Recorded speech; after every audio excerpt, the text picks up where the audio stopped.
यावर्षीच्या गणेश उत्सवानिमित्त आपले पाचही जिल्ह्यांमध्ये कोल्हापूर, सातारा, सांगली, पुणे ग्रामीण, सोलापूर ग्रामीण एकूण 28,000च्या जवळपास सार्वजनिक गणपती आहेत, छोटे मोठे मिळून, आणि ही संख्या मोठ्या प्रमाणात आहे.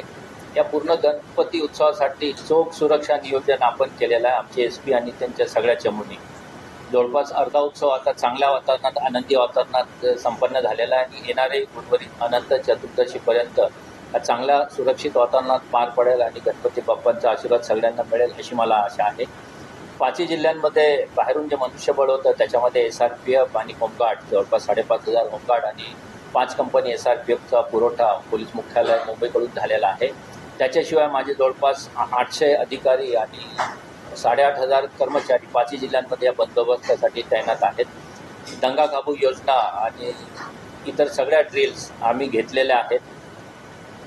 या दरम्यान ईद ए मिलादचा सुद्धा सण येत आहे. त्याच्यासाठी सुद्धा शांतता समितीची मीटिंग, मोहल्ला समिती मीटिंग आणि इतर नागरिक आणि अधिकाऱ्यांच्या सोबत बैठका झालेल्या आहेत. या मिरवणुकांचं पूर्ण नियोजन झालेलं आहे.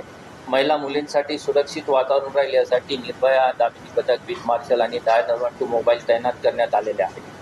विसर्जनाच्या ठिकाणी जी व्यवस्था लागते त्यासाठी स्थानिक स्वराज्य संस्था, मनपा, पाटबंधारे विभाग, विद्युत विभाग आणि महसूल यंत्रणा यांच्या साहाय्याने सगळ्या सुविधा पुरवण्याचा प्रयत्न करण्यात आलेला आहे. त्यामुळे गौरी विसर्जनापर्यंत विसर्जनसुद्धा चांगल्या प्रकारे पार पाडलेले आहेत आणि येणाऱ्या काळात ते चांगलेच पार पडतील. वेगवेगळ्या प्रकारे प्रदूषण होतात. यामध्ये ध्वनी प्रदूषण मोठ्या प्रमाणात आहे.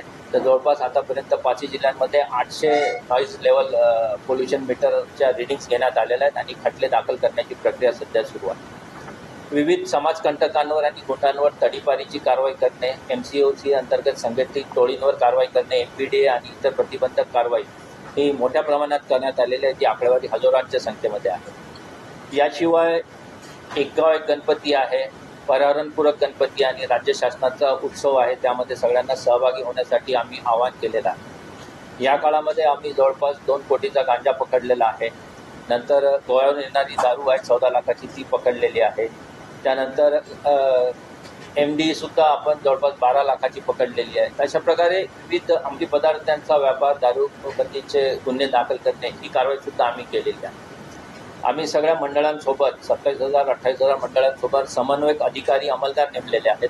तर जवळपास 5,500 अंमलदारांचे समन्वयक म्हणून मंडळांसोबत काम करत आहेत आणि ते पोलीस प्रशासन आणि मंडळाचे पदाधिकारी यांच्यामध्ये समन्वय ठेवून हा पूर्ण उत्सव चांगल्या प्रकारे पार पडेल असा आम्ही प्रयत्न करत आहोत. याशिवाय एक गाव एक गणपती ही एक संकल्पना होती. त्याच्यामध्ये जवळपास 1400 मंडळांनी सहभाग दर्शवला आणि 1400 गावांमध्ये एकच गणपती आहे.